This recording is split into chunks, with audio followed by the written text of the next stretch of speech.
The rain falls cold and relentless on the Mediterranean, turning the Place du Palais into a mirror of wet cobblestones. It is the night of June 29th, 1652. Inside the prince's palace of Monaco, a young man named Honoré II waits in the Hall of Mirrors, his reflection fractured 1,000 times by the guttering light of candles. He is not waiting for a guest. He is waiting for a sound. The air is thick with the smell of saltpeter from the sea and the hot wax dripping onto the stone floor. In his hand he clutches a letter, the seal already broken. The words within are a death sentence. Your fortress is surrounded. Surrender the rock or we will tear it down stone by stone. Outside, unseen in the darkness, 12,000 Spanish soldiers are digging trenches, positioning cannons aimed directly at his bedchamber. Honoré is 25 years old. He rules a country smaller than many royal estates.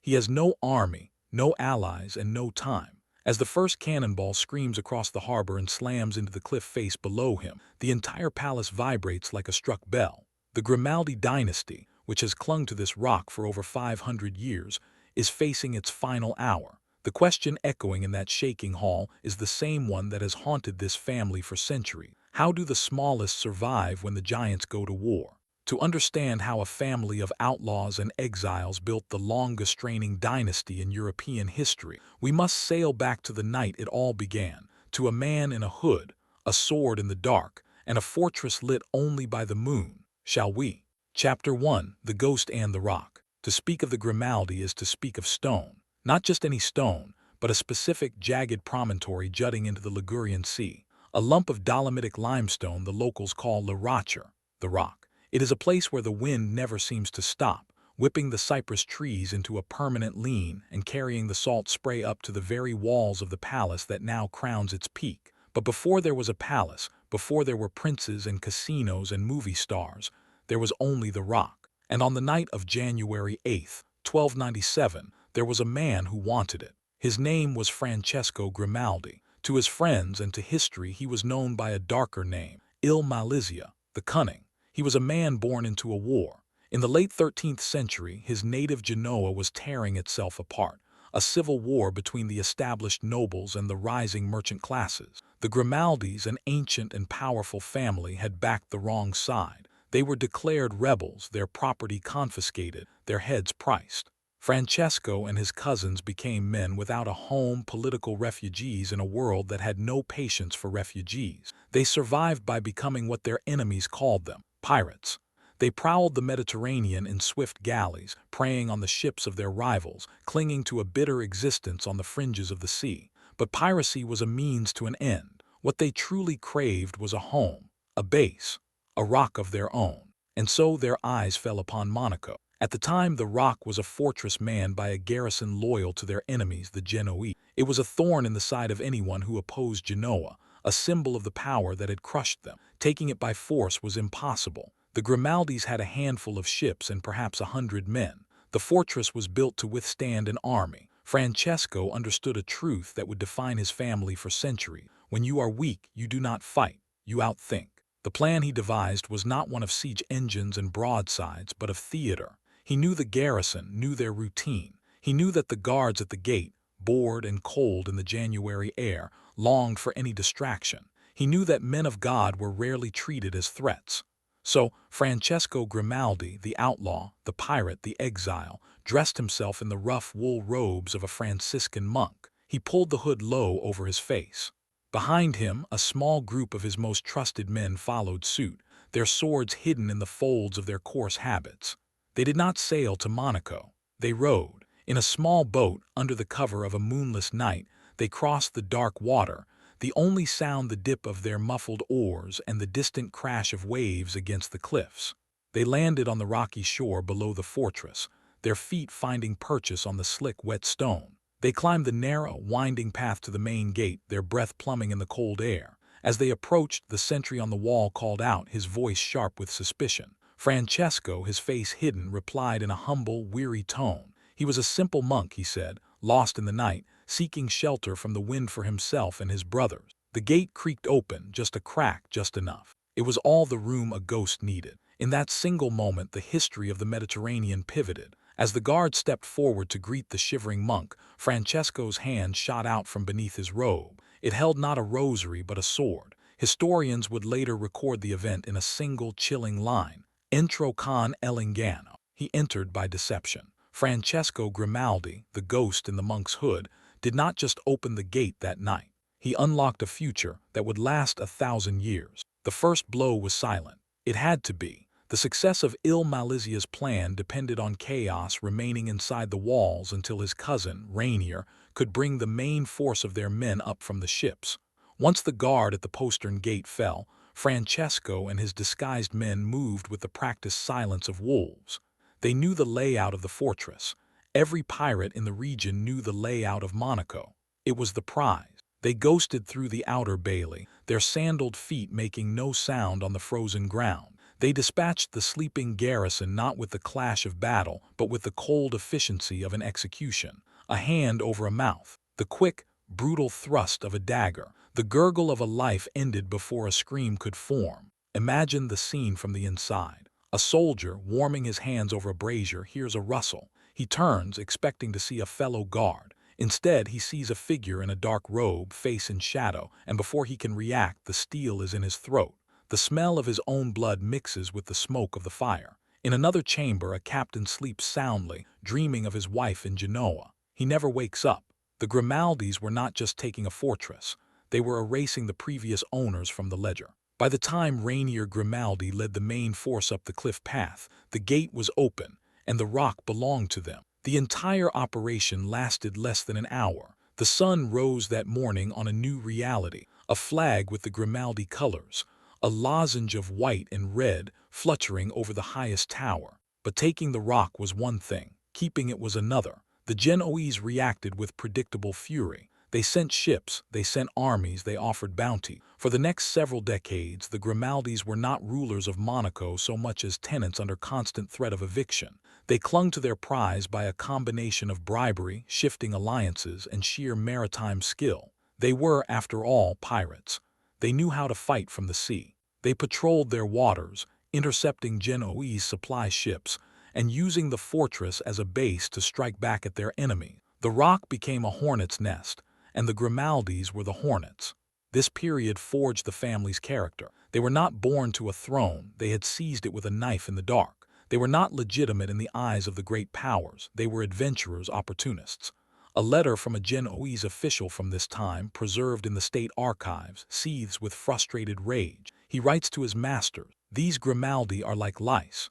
You can pick them off, but their eggs remain in the seams. They will not be dislodged by honor or by force, for they possess neither." It was meant as an insult, but for the Grimaldis it was a compliment. They understood that survival was not about honor, it was about tenacity. They had nothing, no land, no titles, no legitimacy, and then they had a single windswept rock. They would not let it go, not for a king, not for an empire, not for anything. And as the 14th century wore on, this tenacity would be tested to its absolute limit, because the giants were beginning to stir. France to the west was sharpening its claws, Spain to the south was amassing its gold, and the Grimaldis, the lice on their rock, were right in the middle. The 14th and 15th centuries were a long, bloody education for the House of Grimaldi. They learned that a small dynasty survives not by being the strongest, but by being the most useful. They became masters of a dangerous game, offering their fortress and their fleet as a prize to whichever Mediterranean power could guarantee their safety. For a time,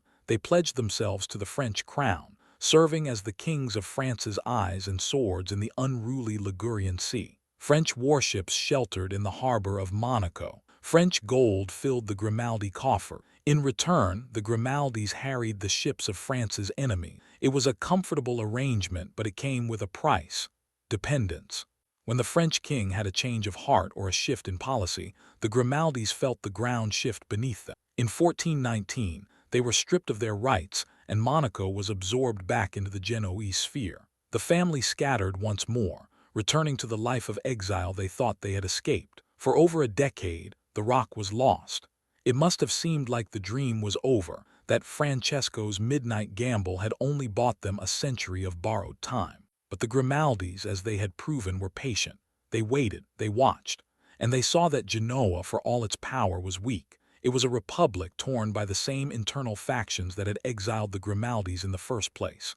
The family began to buy their way back. They loaned money to this faction, offered ships to that one. They made themselves indispensable. In 1436, a Grimaldi once again sailed into the harbor of Monaco, but this time it was not with a sword in the dark. It was with a contract in his hand. Jean Grimaldi, a descendant of Francesco's cousin Rainier, had negotiated the return of the family's property. He was not a conqueror. He was a landlord. He paid 12,000 golden florins for the feudal rights to Monaco. It was, in essence, the first time the Grimaldis legally bought their own home. This was a pivotal transformation. The family began to shift from being pirates and adventurers to being administrators and lords. They built walls not just for defense but to define a border. They collected taxes, not just spoils. They started to see themselves as rulers of a state, however tiny. The old pirate instincts never fully faded. They would always be useful, but a new identity was being forged. They were becoming princes. And as the 15th century bled into the 16th, a new threat emerged that would force them to fully commit to this identity, forcing a choice that would define Monaco for the next 200 years. The King of France and the Holy Roman Emperor were about to go to war for the soul of Italy, and the Grimaldis' little rock was suddenly the most strategically valuable piece of real estate in the Western Mediterranean. The question was no longer if they could hold it. It was who they would have to surrender it to in order to keep it.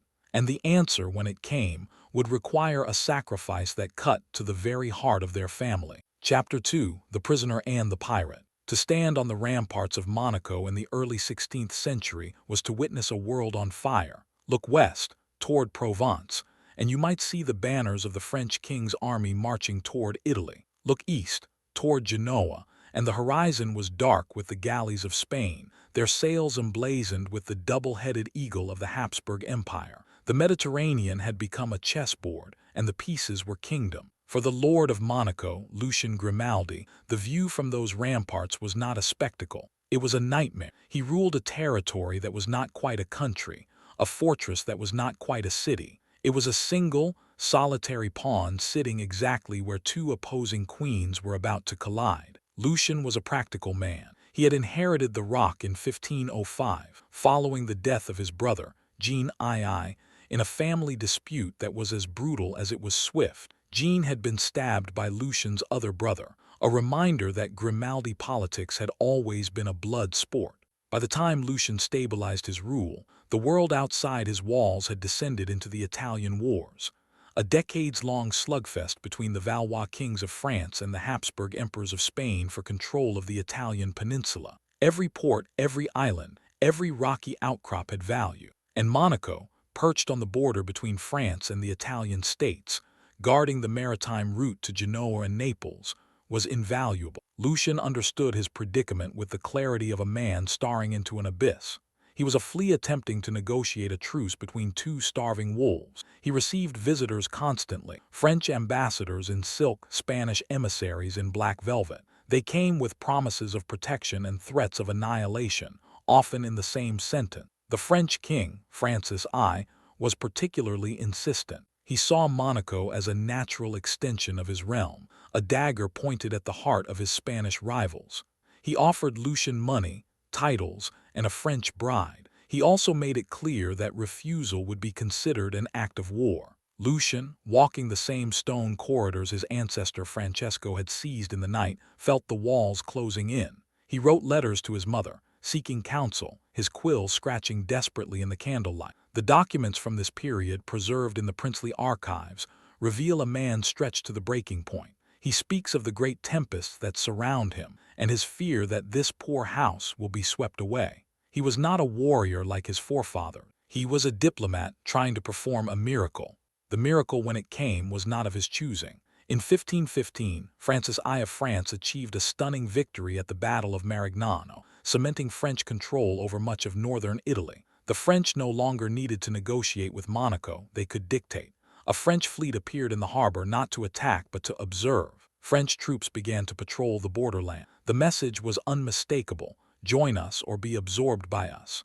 Lucien, cornered, agreed to a treaty. He would place Monaco under the protection of the French crown. He would allow a French garrison in the fortress.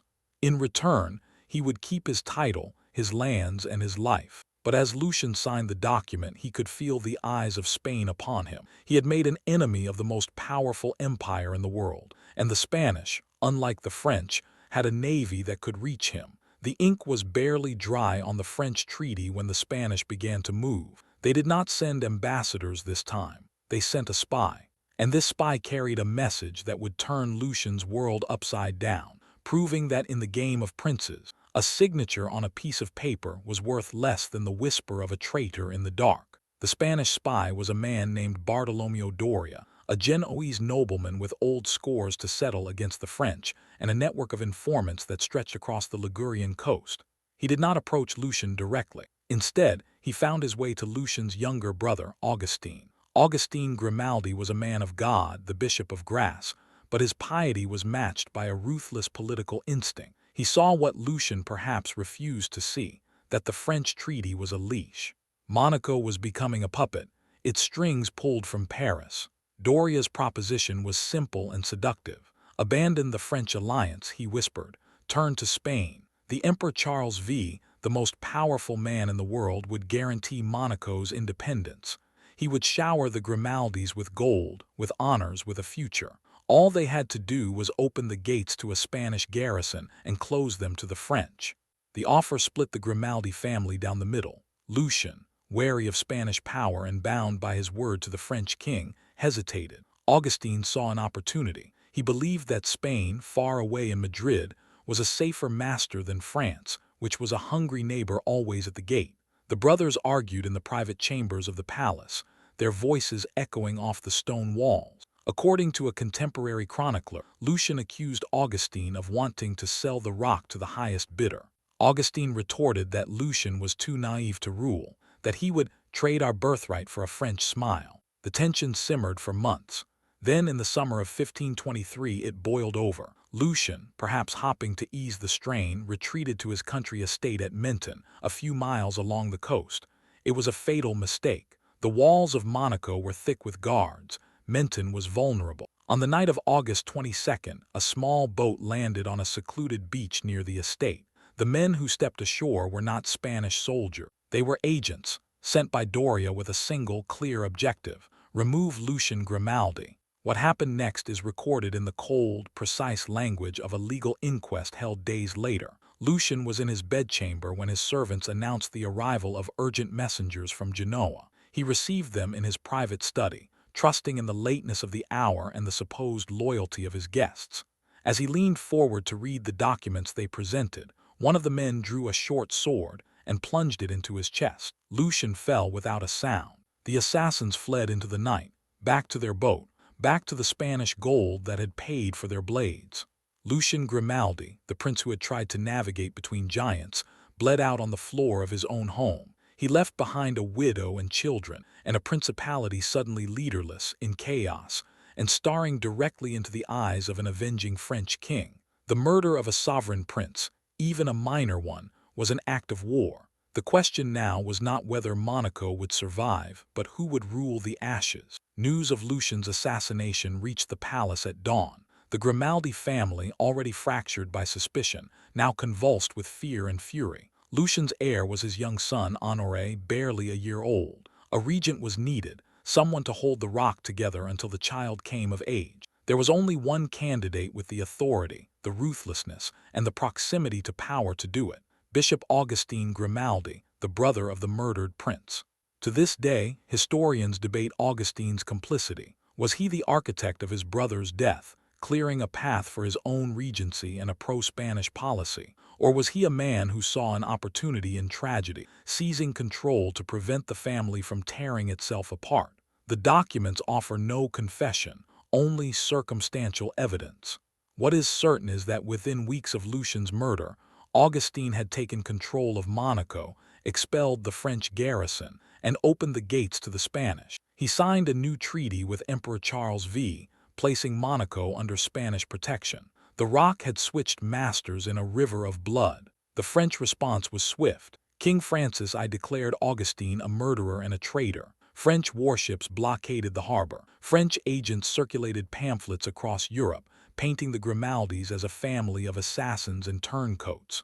The Grimaldi name, once synonymous with cunning survival, now risked becoming synonymous with treachery. For the family, the years that followed were a siege of the soul. They were trapped on their rock, surrounded by enemies, dependent entirely on the distant and often distracted power of Spain. Augustine ruled as regent for over 7 years, a grim, isolated figure. He pored over accounts, strengthened the fortifications, and prayed in the chapel his brother had once used. The price of survival, he must have understood, was eternal vigilance and eternal guilt. When he died in 1532, he left the regency to another man, and the cycle of suspicion continued. Young Honoré II, the boy who had lost his father to an assassin's blade, grew up in a palace where every shadow seemed to hold a dagger. He learned that trust was a luxury his family could not afford, and that the love between brothers could curdle into murder. By the time Honoré assumed personal rule in the 1540s,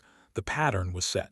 Monaco existed at the pleasure of Spain. Spanish troops manned the walls. Spanish officials audited the treasury. The Grimaldis were princes in name, but in reality, they were prisoners in their own home. The dynasty had survived, but at what cost?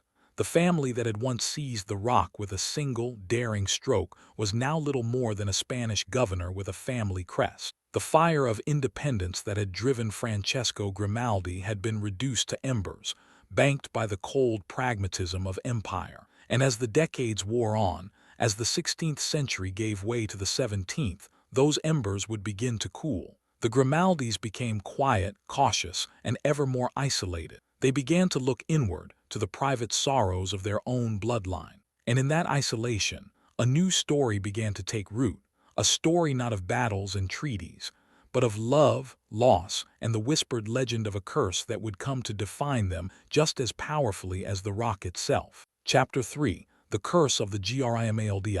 Every dynasty has its shadows. For the Habsburgs, it was the genetic blight of consanguinity, the jutting jaw, the stillborn heirs. For the Borgias, it was the stain of poison and papal sin. But for the Grimaldis, the shadow was not of the body or the hand. It was of the heart. It began not with a dramatic death or a political betrayal, but with something far more intimate, the failure of love. By the late 16th century, as Monaco settled into its long, quiet slumber under Spanish watch, the princes of the rock found themselves confronting a puzzle that no treaty could solve. Again and again they married. Again and again their marriages curdled into estrangement, tragedy, or simply emptiness. The heirs they so desperately needed either died in the cradle, or worse, never came at all. The first whispers of what would later be called the Grimaldi curse emerged during the reign of Honoré II, the same young man we left trembling in the Hall of Mirrors as Spanish cannons roared in the night. But before the siege, before the cannons, there was a wedding. In 1615, at the age of 18, Honoré was married to a Roman noblewoman, Ippolita Trivolzio. It was an arrangement, of course. All Grimaldi marriages were arrangements, but by the standards of the time, it held promise. Ippolita was young, beautiful, and connected to the powerful papal courts. The wedding was celebrated with festivities that lasted for days. Fireworks lit the Mediterranean sky. The people of Monaco danced in the streets. For a brief, glittering moment, the rock seemed to have found its princess. But the fireworks faded, and the stone walls closed in. Ippolita, raised in the vibrant, gossipy salons of Rome, found Monaco a prison. She wrote letters to her family, preserved now in the Vatican archives, that paint a picture of profound isolation. She speaks of the endless sighing of the sea that keeps her awake at night, of the cold courtesy of the palace servants who treat her as a foreign object, and of her husband, Honoré, who seemed more devoted to his books and his maps than to her. She writes, "I am a bird in a cage of stone. The sky I see from my window is the same sky every day. I fear I will forget there is a world beyond this rock." Honoré, for his part, was a man consumed by his own burden. He had inherited a principality that was not truly his, a vassal state of Spain where every decision required approval from Madrid. The pressure of ruling, of maintaining the fiction of sovereignty while bowing to a foreign master, left him little room for the tenderness of a young wife. The marriage, born of politics, withered from neglect. They shared a bed but not a life. They produced heirs, 2 sons, but the joy was short-lived. The firstborn died in infancy, a common tragedy of the era, but one that cut deeper in the cold silence of that palace. The second son, Urkel, survived, but the bond between his parents never recovered. When Ippolita died young in 1638, the court of Monaco barely paused for mourning. It was as if she had been a guest who had overstayed her welcome. Honoré remarried quickly, this time to a French noblewoman, but that union was equally devoid of warmth. The pattern was set. Generation after generation, Grimaldi princes would marry for state, produce an heir if they were lucky, and then retreat into their own worlds of politics, of mistresses, of the solitary pursuit of power. The women who came to the rock withered, emotionally if not physically, and the people of Monaco began to talk. By the 18th century, the talk had hardened into legend. The Grimaldi curse, as it became known, was a simple, devastating prophecy. No Grimaldi would ever find lasting happiness in marriage. The family, it was said, had seized the rock by violence and deceit, and the price of that original sin was paid in the coin of the heart. Every wedding would carry the seed of its own sorrow. Every prince would love his throne more than his wife. Every princess who came to Monaco would eventually come to regret it. The reign of Prince Anton I, who ruled from 1701 to 1731, seemed to prove the point. Anton was a man of immense physical vitality, a soldier who preferred the roar of cannons to the whisper of courtship. He was married off to Marie of Lorraine, a French aristocrat, in a union designed to strengthen ties with the French nobility, which had begun to eclipse Spanish influence in Monaco. Marie arrived at the palace expecting a husband. She found a general. Anton spent most of his time at his military encampments, or indulging in a very public affair with a woman named Elizabeth Charlotte de Lorraine, coincidentally, his wife's own sister-in-law. The affair was conducted with such blatant disregard for decorum that it became the talk of every court in Europe. Marie, humiliated and isolated, retreated to her apartments, filling her days with prayer and her letters with barely concealed despair. In one surviving letter to her mother, she writes, "I am married to a man who does not see me. I am a ghost in my own home, wandering halls that belong to another woman's laughter." The tragedy of Anton's reign, however, was not just personal. It was dynastic. Despite his vigor, despite his multiple affairs, Anton and Marie produced only daughters, 6 of them, 6 princesses, and not a single male heir to carry the Grimaldi name into the future. The law of Monaco, like most of Europe, barred women from inheriting the throne. When Anton died in 1731, the direct male line of the Grimaldis, the line that stretched back to Francesco il Malizia, died with him. The rock faced its most profound crisis since the Spanish siege. The heir was Anton's eldest daughter, Louise Hippolyte, but she was a woman, and her husband, Jacques de Goyon de Matignon, a French nobleman, was a foreigner. To save the dynasty, a legal fiction was created. Louise Hippolyte would rule as Princess of Monaco, and upon her death, her husband would take the Grimaldi name and rule in her stead. It was a desperate measure, a patchwork solution that barely held together. Louise Hippolyte, finally given the chance to rule, surprised everyone. She embraced her role with a passion that her father had reserved for war. She rode through the streets of Monaco, greeting her subjects, listening to their grievances. She began to reform the principality's archaic laws. For the first time in decades, the palace felt alive. But the curse, if that is what it was, had not finished with the Grimaldi. After a reign of barely 6 months, Louise Hippolyte fell suddenly, violently ill. She died in December 1731, at the age of 34. The doctors called it smallpox. The people of Monaco whispered of poison, of the curse striking down anyone who dared to bring warmth to the cold stone of the rock. Her husband, now Prince Honoré III, took control, and with his ascension, the Grimaldi name passed to a man who was not born to it, a man whose blood carried none of the pirate cunning of Francesco, none of the desperate diplomacy of Lucian. The dynasty survived, but it was a survival built on a lie, and as the 18th century marched toward its revolutionary climax, that lie would be exposed in the most brutal way imaginable. The Grimaldis, already cursed in love, were about to learn that they could also be cursed in history. Honoré III, the Frenchman who became a Grimaldi by marriage, was a child of the Enlightenment. He read Voltaire. He corresponded with Rousseau. He redesigned his gardens in the latest French fashion and filled his palace with the finest art from Paris. He looked at Monaco, that ancient, superstitious rock, with the eyes of a modern man. He saw it as a quaint anachronism, a source of income to fund his sophisticated tastes. He spent most of his reign not in Monaco but in Paris, Versailles, and his lavish estates in France. The rock was left to administrators, the palace to ghosts.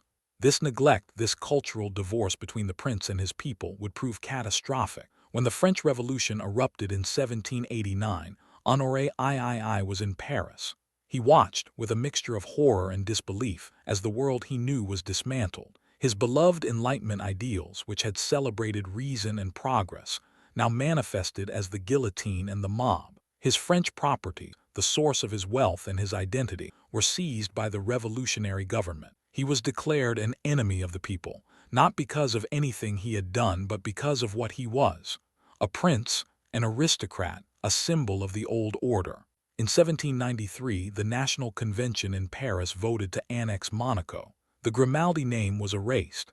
The palace was looted, its paintings sold, its furniture smashed, its archives scattered. The building itself was turned into a military hospital, the elegant halls filled with the stench of gangrene and the screams of dying soldiers. The rock, which Francesco had seized with a sword in the night, now belonged to the French Republic. The Grimaldis, meanwhile, were scattered across Europe, penniless and stateless. Honoré III, the sophisticated prince who had preferred Paris to his own capital, died in obscurity in 1795, a refugee in a world that had no use for princes. His wife, the last direct Grimaldi, had already perished in the chaos, a victim of the revolutionary terror. For 20 years, the Grimaldis ceased to exist. They were a footnote in history, a forgotten family clinging to a memory of a rock they no longer owned. The curse, if it existed, had reached its final, terrible conclusion. The dynasty had been extinguished not by a sword, but by the tide of history itself. The name that had survived for 5 centuries was now just another entry in the registry of the dead. But the story does not end there. From the ashes of exile, from the humiliation of poverty, a new Grimaldi would emerge. He would find his way back to the rock, not as a conqueror, not as a prince, but as a beggar asking for scraps. And in that moment of utter defeat, he would plant the seed of the most improbable resurrection the dynasty had ever seen. The Grimaldis were about to return from the grave, but the world they came back to was one of steam and steel, of newspapers and nouveau riches. To survive in this new world, they would have to learn a new game. They would have to gamble. Chapter 4: The Revolution and the Empty Throne. To understand what it means to lose everything, one must walk the corridors of the Monaco Palace in the winter of 1793. The Grimaldi furniture, the gilded chairs where princes had sat for centuries, had been carted away and sold at auction to pay revolutionary debts. The portraits of Francesco il Malizia, of Lucian, of Honoré II, slashed by bayonets and tossed into bonfires in the palace courtyard. The library, painstakingly assembled over generations, its volumes bound in leather and stamped with the Grimaldi crest, had been ripped from the shelves and used as kindling by soldiers who could not read. And in the great hall of mirrors, where Honoré II had once awaited his doom, there now lay rows of wooden cots, each occupied by a feverish soldier of the French Republic. The smell of sickness, of unwashed bodies and rotting bandages, hung in the air like a fog. The rock, for the first time in 5 centuries, no longer belonged to the Grimaldis. It belonged to France. It belonged to the Revolution. It belonged to no one. Honoré III, the last reigning prince before the fall, did not witness this desecration. He was hundreds of miles away, a prisoner in Paris, confined to the former palace of the Luxembourg, which had been converted into a revolutionary prison. He shared his cell with aristocrats who had once bowed to him, with merchants who had once supplied him, with common criminals who looked at his fine clothes, now frayed and stained, with a mixture of contempt and pity. The man who had dined with philosophers, who had corresponded with kings, now stood in line for a bowl of watery soup and listened to the distant thump of the guillotine doing its daily work. The documents from this period, fragmentary and desperate, reveal a man stripped of all illusion. In a letter smuggled out to a friend in Switzerland, Honoré writes, "I have learned that a man can survive on bread and water. I have learned that a title is worthless when the mob decides your head is worth a song. But I have not learned how to stop being a Grimaldi. That, it seems, is the one lesson prison cannot teach." He would die in that prison, or shortly after his release, in 1795. The official cause was stroke. Those who knew him said it was a broken heart. His son, Honoré IV, fared little better. Released from prison but stripped of his fortune, he wandered Europe with his wife and children, a ghost in search of a home. They stayed in drafty country houses belonging to distant relatives, in cramped apartments in Italian cities where no one knew their name. They sold the last of the family jewels, one by one, to pay for bread and candle. The children, including a young boy named Florestan, grew up not in a palace, but in the shadow of poverty, taught by their mother to be proud of a name that meant nothing to the world. It was a strange, suspended existence. The Grimaldis were princes of nowhere, rulers of a country that existed only on old maps and in their own memories. The family's exile lasted 21 years.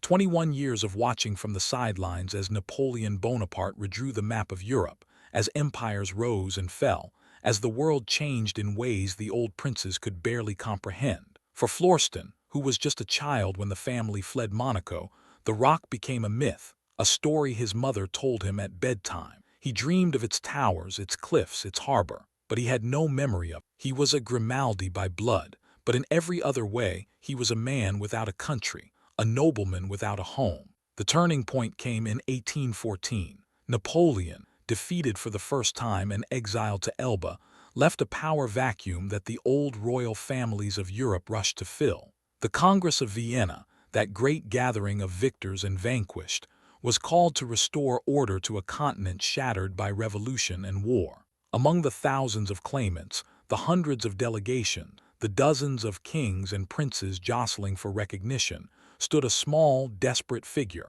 Honoré IV, come to beg for his inheritance.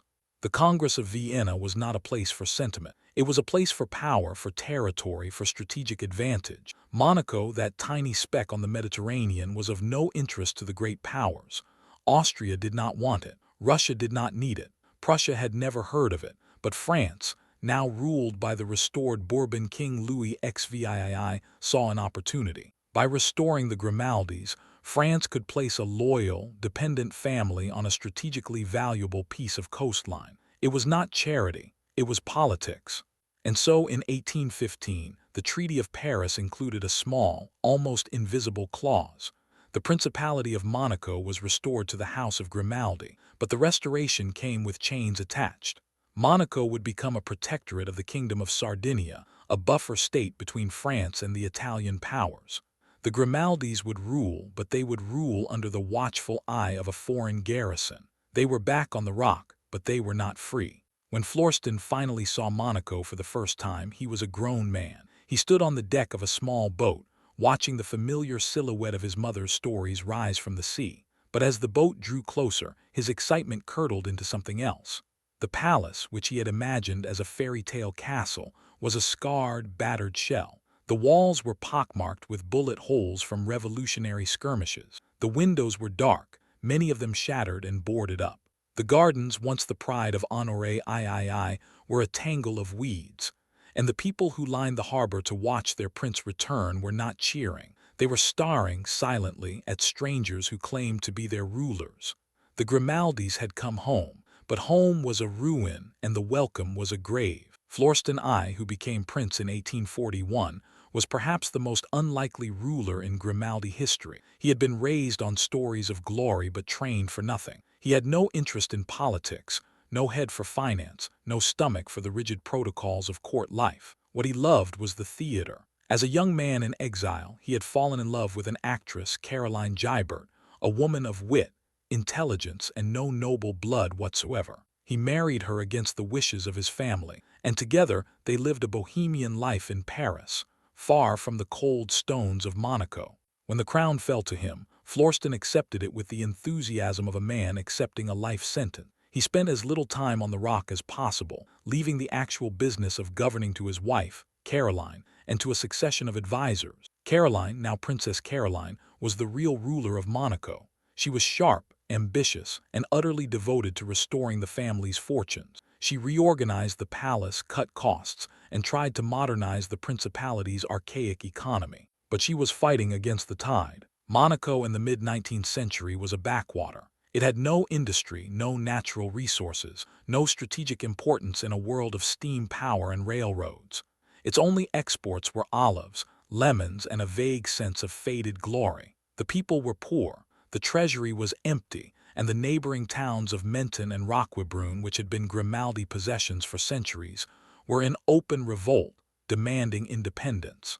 By the time Florstan's son, Charles III, inherited the throne in 1856, the situation was dire. Menton and Roquebrune had seceded, backed by the Kingdom of Sardinia. Monaco was reduced to a single square mile of barren rock. The Grimaldis were princes of a postage stamp, rulers of a nation that could fit inside the gardens of Versailles. Charles III stood on the ramparts of his diminished domain and faced a simple, terrifying question. How do you make a country out of nothing? The old answers, alliances, marriages, wars, were no longer available. He had no army, no money, no leverage. He had only one asset left: the sun, the sea, and a name that still carried the echo of centuries. It was not much, but it was enough to place a bet.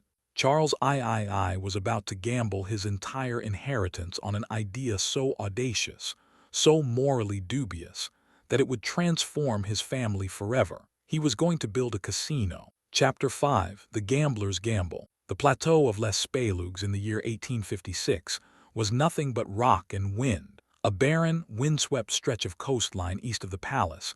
It had been avoided for centuries by the people of Monaco. Fishermen dried their nets there, but no one built homes, no one farmed. It was a place of scrub, brush, and lizards, where the mistral wind howled off the sea with such ferocity that even the hardiest soul sought shelter elsewhere. It was, in short, the last place on earth anyone would expect to find the future. And yet, on a gray morning in the spring of that year, Prince Charles III stood on that plateau, his coat whipping around his legs, and saw not barren rock, but gold. Charles was a man caught between two worlds. He had inherited a principality that was barely a principality at all. The secession of Menton and Roquebrune had stripped Monaco of 90% of its territory and its tax base. The treasury was so empty that palace servants often went unpaid. The royal family survived on credit and the kindness of distant relatives. Charles's wife, Antoinette, a Belgian noblewoman, wrote desperate letters to her family begging for loans just to keep the palace kitchens running. The situation was undignified, it was unsustainable, and it was about to force Charles into a decision that would define his dynasty for the next 2 centuries. The idea of a casino was not original to Charles. For decades, small gambling houses had operated in Monaco, catering to the occasional tourist or traveling merchant. But they were seedy, disreputable establishments, the kind of places where sailors lost their wages and locals lost their reputations. Charles envisioned something different. He imagined a casino so grand, so luxurious, that it would attract the crowned heads of Europe, the industrial barons of England, the railroad magnates of America. He imagined a palace of pleasure built on that barren plateau that would make Monaco not just solvent but famous. The problem was money. Charles had none. He could not build a palace of pleasure on credit and prayer. He needed a partner, someone with deep pockets and a willingness to take a risk on a tiny principality with no infrastructure, no customers, and no guarantee of success. He found that partner in a man named Francois Blanc, a French entrepreneur who had already made a fortune running a casino in the German spa town of Bad Homburg. Blanc was a genius of the gambling world, a man who understood that the secret to a successful casino was not just the games, but the experience. He built theaters, gardens, and concert halls. He attracted the wealthy and the beautiful, and he made them feel, for a few hours or a few days, that they were living in a dream. When Charles approached Blanc with his proposal, Blanc was intrigued but skeptical. Monaco was remote, inaccessible, and unknown. The railroad had not yet reached the Riviera. The journey from Paris took days over rough roads, but Blanc also saw the potential. The French Riviera was just beginning to be discovered by wealthy Europeans seeking winter sun. The climate was mild, the scenery spectacular. If a railroad could be built, if a luxury hotel could be constructed, if a casino of unparalleled elegance could rise on that barren plateau, then Monaco might just become the playground of the rich. Blanc agreed to take the gamble, but his terms were brutal. He demanded a 50-year monopoly on gambling in Monaco. He demanded control over the design and construction of the casino, and he demanded that the Grimaldis stay out of his way. Charles, desperate and with no other options, agreed. The fate of his dynasty was now in the hands of a gambler. The construction of the casino was an act of sheer will against the forces of nature. The barren rock of Les Spalugs had to be blasted and leveled. Water had to be piped in from miles away. Every brick, every pane of glass, every piece of marble had to be shipped by sea or hauled over treacherous mountain roads. Workers labored in the fierce mistral wind, their tools flying from their hands, their eyes filled with dust. The local population watched with a mixture of bewilderment and suspicion. What kind of madness was this? Building a palace on a rock where nothing grew. But Francois Blanc was not building for the local. He was building for a future he could already see. He hired the finest architects in Europe, men who had designed opera houses and royal palaces. He filled the gaming rooms with crystal chandeliers, with gilt-edged mirrors, with velvet drapes that swallowed sound and created an atmosphere of intimate luxury. He named the new district not Les Spalugs, a name that meant the caves or the grotto, but Monte Carlo, Mount Charles, a name that honored the prince who had taken the gamble, while erasing all memory of the barren rock that had once stood there. The casino opened its doors in stages throughout the 1860s. At first, the customers trickled in slowly, a few adventurous English lords, a handful of Russian aristocrats escaping the St. Petersburg winter, the occasional French industrialist with money to burn. But as word spread, as the railroad finally reached the coast, as photographs of the new palace appeared in newspapers across Europe, the trickle became a flood. Monte Carlo became a sensation. It was everything Charles had dreamed, a place of beauty, of excitement, of escape. The wealthy came to gamble, yes, but they also came to see and be seen, to dance in the opera house, to stroll through the garden, to breathe the salt air and pretend, for a little while, that the world was nothing but pleasure. The financial impact on Monaco was immediate and transformative. The casino paid the principality a generous annual fee, and in return the Grimaldis agreed to a remarkable innovation. They abolished all direct taxes. The citizens of Monaco, the same people who had watched the construction with suspicion, now paid no income tax, no property tax, no head tax. It was an unheard-of luxury, a princely gift that bound the people to their rulers in a new way. Monaco became a tax haven, not just for the rich visitors, but for the locals themselves. The barren rock was now the luckiest rock in Europe. But the glitter of Monte Carlo masked a deeper, more troubling reality. The Grimaldis had staked their future on an industry that much of respectable society considered immoral. The church condemned gambling as a sin. The governments of France and Italy viewed the casino as a den of vice, a corrupting influence on their citizens. Charles III found himself in an impossible position. He was a prince by blood, a ruler by tradition, but his treasury was filled with the losses of gamblers, his reputation stained by the very enterprise that saved his dynasty. He dealt with this contradiction by withdrawing. He spent more and more time in the palace, away from the glittering crowds of Monte Carlo. He left the casino to Blanc and devoted himself to the traditional duties of a sovereign, receiving ambassadors, signing decrees, attending mass. But everyone knew the truth. The Prince of Monaco was now, in effect, the landlord of the most famous gambling den in the world. By the time Charles III died in 1889, Monaco had been transformed beyond recognition. The population had grown. The harbor was filled with yachts. The hillsides were dotted with villas built by the wealthy who had come for a season and decided to stay. The casino had become a European institution, its fame spreading to America, to Asia, to every corner of the globe where men dreamed of fortune and women dreamed of glamour. The Grimaldi name, once associated with medieval piracy and political survival, was now synonymous with luxury, with risk, with the intoxicating possibility of winning it all on a single spin of the wheel. But the transformation came at a cost that Charles's successors would have to bear. His son, Albert I, who inherited the throne in 1889, was a man utterly unlike his father. Albert was a scientist, an oceanographer, a man of reason and exploration. He spent more time on his research vessels in the Atlantic than he did in the palace.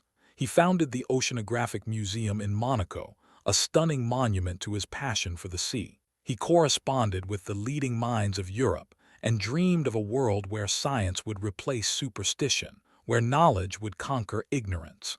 And yet Albert could not escape the casino. It funded his expeditions, it paid for his museum, It was the engine that drove his principality, and he knew it. The contradiction tormented him. In his private journals preserved in the palace archives, he wrestled with the moral implications of his inheritance. He wrote, "I am a prince of science, but I reign over a kingdom of chance. My people bless the name Grimaldi because they pay no taxes, but the taxes they do not pay are paid by the broken men who lose their fortunes at my table. I see them sometimes, walking the cliffs at dawn, their faces gray with loss. I do not know if I am a prince or a parasite." Albert's personal life mirrored this tension. His marriage to Lady Mary Victoria Hamilton, a Scottish noblewoman, was a disaster from the start. She hated Monaco, hated the casino, hated the gilded superficiality of court life. She fled the principality shortly after giving birth to their son, Louis, and spent the rest of her life in exile, estranged from her husband and her adopted country. The Grimaldi curse, it seemed, was still at work, even in an age of oceanography and electric lights. The dynasty had survived, had even prospered, but the old pattern of unhappy marriages, of isolated princes, of hearts broken on the altar of duty, persisted. As the 19th century gave way to the 20th, the Grimaldis faced a new question. They had survived revolution, curse, and financial ruin. They had built a glittering myth on a barren rock, but the world was changing faster than ever. Wars would soon engulf Europe. Empires would fall. The age of aristocracy was drawing to a close. In this new century, the Grimaldis would need more than luck. They would need a new kind of magic. And that magic would arrive in the most unexpected form imaginable, not as a soldier or a diplomat, but as a woman with a face the whole world already knew. Chapter 6: The Hollywood Prince. The spring of 1955 arrived in Monaco as it always did, with a burst of mimosa, with the first warm breezes off the Ligurian Sea, with the slow creak of shuttered windows opening onto balconies that had faced the same view for 7 centuries. But this spring was different. This spring, a ghost was about to walk through the palace gates. Not a ghost of the dead, but a ghost of the imagined. A figure from the flickering screens of cinema, a woman whose face had been projected onto the dreams of millions. Her name was Grace Kelly, and when she stepped out of her limousine onto the sunlit cobblestones of the Place du Palais, the old stones themselves seemed to hold their breath. The meeting had been arranged as a publicity stunt, a photo opportunity for the editors of Paris Match magazine. Prince Rainier III, who had inherited the throne in 1949, was a young man struggling to modernize a principality still defined by its casino and its past. He was handsome in a formal European way, with the serious eyes of a man who had spent his youth studying in Swiss boarding schools and serving in the French Foreign Legion. He was, by all accounts, lonely. The palace was vast and silent. His mother, Princess Charlotte, had abdicated her rights years ago, fleeing the constraints of court life. Rainier ruled alone, surrounded by advisors and servants, but with few people he could truly call friend. Grace Kelly arrived in Monaco at the height of her fame. She had just won an Academy Award for her performance in The Country Girl. She had starred in Alfred Hitchcock's greatest film. She was the epitome of American grace, of cool blonde elegance, of a glamour that seemed effortless and eternal. She came to Monaco to take photographs, to smile for the cameras, to add a European prince to her collection of experiences. She did not expect to fall in love, but something happened during that first photo shoot.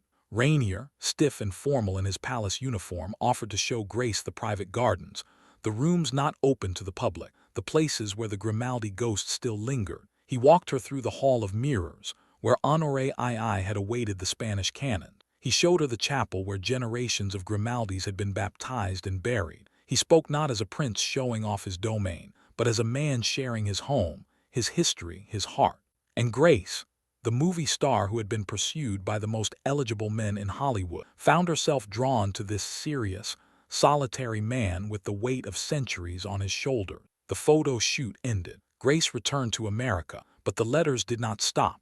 Rainier wrote to her almost daily, long letters in his careful, elegant handwriting. He wrote about his plans for Monaco, about his love of the sea, about the loneliness of his position. He wrote in one letter preserved in the family archives, "I have met many people in my life, but I have never met anyone who made me feel that I could be myself. With you, the prince disappears and only the man remains."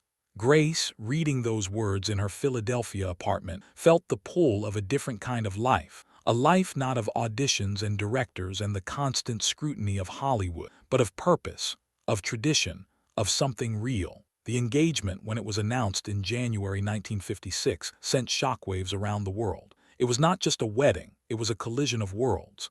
Old Europe and New America, ancient aristocracy and modern celebrity. The press descended on Monaco in a frenzy that had no precedent. Hundreds of journalists, photographers, and newsreel cameramen flooded the tiny principality, turning every street, every cafe, every corner of the palace into a stage. The Grimaldis, who had survived centuries of wars and revolutions, now faced their most intimate challenge, a wedding conducted under the gaze of millions. For Rainier, the pressure was immense. He was not just marrying the woman he loved, he was choosing the mother of the next Grimaldi heir, the partner who would share the burden of the dynasty. The old worries, the curse, the unhappy marriages, the isolated princes, whispered at the edges of his joy. He confessed his fears to a close friend in a private conversation later recorded in a biography. "I am happy, yes, but I am also terrified. I am asking her to give up everything, her career, her country, her freedom, for a life she cannot possibly understand. What if she wakes up one day and hates me for it? What if the curse is real?" Grace, for her part, approached the wedding with the discipline of an actress preparing for the most important role of her life. She studied French obsessively. She read books about Monegasque history. She corresponded with Rainier's sister, trying to understand the complex dynamics of the Grimaldi family. She knew she was stepping into a world of rigid protocol, of ancient expectations, of a role that had broken women before her. But she also believed, with the fierce optimism that had carried her through Hollywood, that she could make it work. In a letter to her mother, she wrote, "I know they call it a curse. I know the history, but I am not Ippolita locked in a tower. I am not Marie humiliated by a husband's affairs. I am myself, and I will write my own story." The wedding itself was a fairy tale made manifest. On April 18, 1956, Grace Kelly sailed into the harbor of Monaco on an ocean liner, the SS Constitution, waving to a crowd that stretched for miles along the coastline. The next day, in the throne room of the palace, she became Her Serene Highness Princess Grace of Monaco. The civil ceremony was followed by a religious wedding in the Cathedral of Monaco, the same stone sanctuary where generations of Grimaldis lay buried. Grace wore a gown of ivory silk and antique lace, designed by Helen Rose of MGM, a gift from the studio that had made her a star. The world watched, enchanted. It seemed for one perfect moment that the curse had been broken, that the Grimaldis had finally found their happy ending. But fairy tales, as the Grimaldis knew better than anyone, are not real. They are stories we tell ourselves to make the darkness bearable. And the darkness, for Grace and Rainier, was never far away. The first years of the marriage were, by all accounts, genuinely happy. Grace gave birth to 3 children, Caroline, Albert, and Stephanie, filling the palace with the sound of young voices, with the chaos of childhood, with a warmth the old stones had not felt for generations. Grace threw herself into her new role with characteristic dedication. She learned the intricacies of Monegasque politics. She founded charity, supported local artists, and used her fame to put Monaco on the map in ways the casino never could. She was, by every measure, an exemplary princess. But the pressures never stopped. The same press that had celebrated her wedding now hounded her every move. Photographers lurked outside the palace gates, waiting for a moment of private anguish to capture and sell. The tabloids printed rumors of marital strife, of Rainier's supposed affairs, of Grace's unhappiness. Most of it was fiction, but fiction, repeated often enough, can feel like truth. Grace, who had spent her life in the public eye, found the constant scrutiny exhausting. She once confided to a friend, "In Hollywood you could escape. You could close your door and be alone. Here the door is always open. The palace is a cage and everyone is watching." The old Grimaldi pattern of isolation began to reassert itself. Rainier, consumed by the demands of ruling, spent long hours in his office, leaving Grace to navigate the complexities of court life alone. The children grew older, more independent. Grace, who had given up her career, her country, her very identity for this life, found herself wondering who she was without the cameras, without the roles, without the constant validation of performance. She turned to poetry, to painting, to the quiet consolations of art, but the restlessness remained. The tragedy, when it came, was sudden and senseless. On September 13, 1982, Grace was driving with her daughter Stephanie along the winding roads of the Moyenne Corniche, the spectacular cliffside highway that overlooks Monaco. For reasons that have never been fully explained, her car veered off the road and plunged down a steep embankment. Grace suffered catastrophic injury. She died the next day in a Monaco hospital, surrounded by her family. She was 52 years old. The world mourned. The fairy tale was over. The princess who had brought Hollywood to the Rock was gone, and the Grimaldis were left to grieve under the same unblinking gaze that had celebrated their wedding. Rainier, shattered, withdrew into an even deeper isolation. He never remarried. For the remaining 23 years of his life, he wore black. The palace, which had briefly been filled with light, fell silent once more. The curse, if that is what it was, had claimed another victim. But the dynasty endured. And in the silence, a new heir was waiting. Albert, the son of the movie star and the prince, now carried the weight of 7 centuries on his shoulders. Chapter 7. The Heir and the Echo. The funeral of Prince Rainier III, in April 2005, was a spectacle of grief and ceremony that Monaco had not witnessed since the death of Grace Kelly 23 years earlier. Crowned heads of Europe filed into the Cathedral of Monaco, the same stone sanctuary where Rainier had married his Hollywood starlet nearly 50 years before. The people of Monaco lined the streets in silent thousands, their faces etched with a sorrow that was both personal and historical. They were not just mourning a prince. They were mourning the end of an era. Rainier had ruled for 56 years, transforming his inherited principality from a faded relic of the casino age into a modern, prosperous state. He had been the architect of Monaco's resurrection, the man who had married the fairy tale and then lived through its aftermath. And now he was gone. In the front row of the cathedral, dressed in black, sat his son, Albert Alexander Louis Pierre Grimaldi, now His Serene Highness Prince Albert II of Monaco. He was 47 years old, a man who had spent his entire life in the shadow of his parents' legend. As the archbishop intoned the final prayers, as the incense curled toward the vaulted ceiling, as the cameras of the world's media captured every tear, Albert must have felt the weight of 7 centuries settle onto his shoulders. He was no longer the heir. He was the prince. And the question that hung in the incense-thick air was the same one that had greeted every Grimaldi ruler since Francesco il Malizia. What now? Albert's inheritance was paradoxical. On paper, Monaco had never been stronger. The economy, driven by banking, tourism, and a reputation as a tax haven, was booming. The population was growing. The skyline was changing. The future seemed bright. But beneath the surface, the old anxieties simmered. Albert was 50 and he was not married. He had no legitimate children. The Grimaldi curse, which had haunted the family's marriages for centuries, now manifested in a new form. The single prince, the bachelor ruler, the heir without an heir. The tabloids, which had once pursued Grace Kelly, now pursued her son, speculating endlessly about his love life, his relationships, his refusal to settle down. Monaco watched and waited. The dynasty, which had survived wars, revolutions, and financial ruin, now faced the most basic threat of all: extinction. Albert, for his part, approached his new role with a quiet determination that reminded observers of his father. He had been groomed for this his entire life, educated at Amherst College in the United States, trained in the intricacies of Monegasque politics, seasoned by years of representing his father at international events. He knew the weight of the crown. But he also knew something his father had perhaps not fully understood, that in the 21st century, a prince could not simply rule. He had to connect. He had to be visible, accessible, relevant. And so, in his first years as sovereign, Albert embarked on a series of initiatives that would define his reign and distinguish him from every Grimaldi who had come before. The first initiative was environmental. Albert had inherited his mother's love of nature and his father's sense of duty, and he combined them in a passion for the planet that would become the signature of his reign. He traveled to the North Pole, to the Antarctic, to the depths of the Amazon, documenting the effects of climate change and advocating for action. He established the Prince Albert II of Monaco Foundation, dedicated to environmental protection and sustainable development. He used his platform, his name, his centuries of inherited privilege to speak for the ice caps and the rainforests, for species disappearing and oceans rising.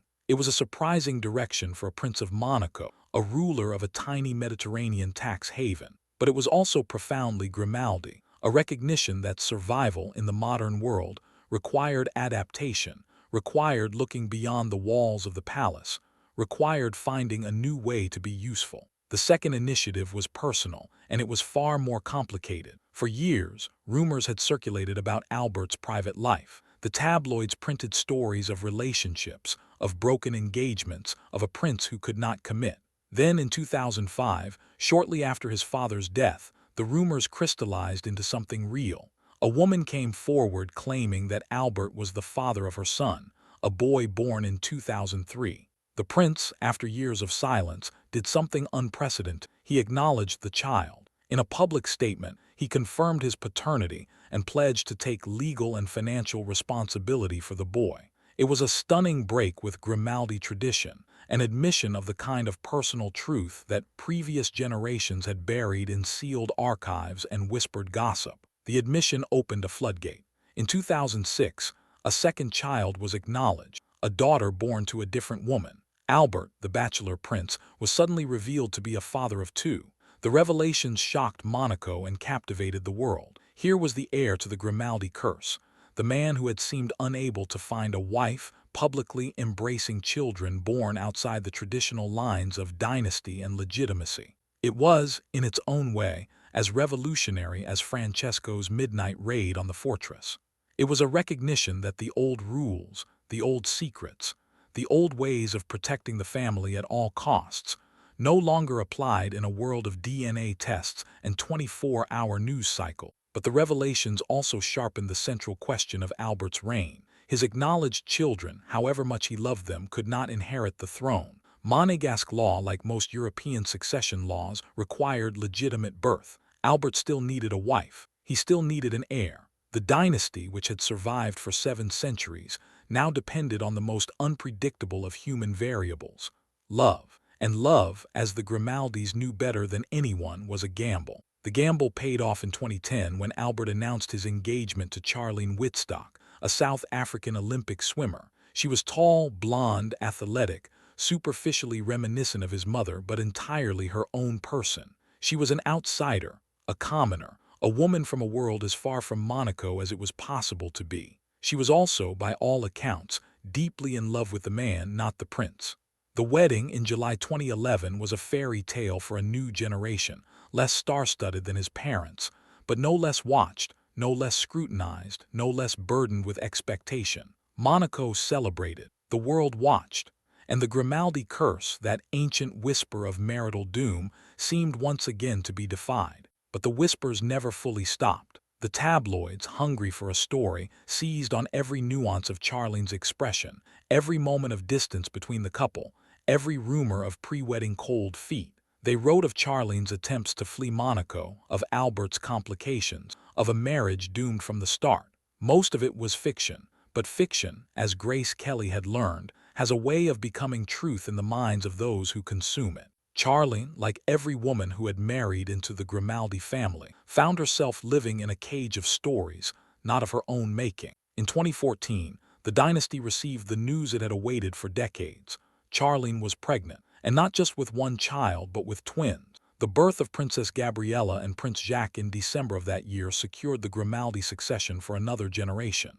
Jacques, as the firstborn son, became the hereditary prince, the heir to the rock, the latest in a line stretching back to Francesco il Malizia. The curse, if it existed, had been held at bay. The dynasty would continue. But what does it mean to continue? This is the question that hovers over the palace as the 21st century unfolds. Jacques, born in 2014, will inherit a Monaco vastly different from the one his ancestors knew.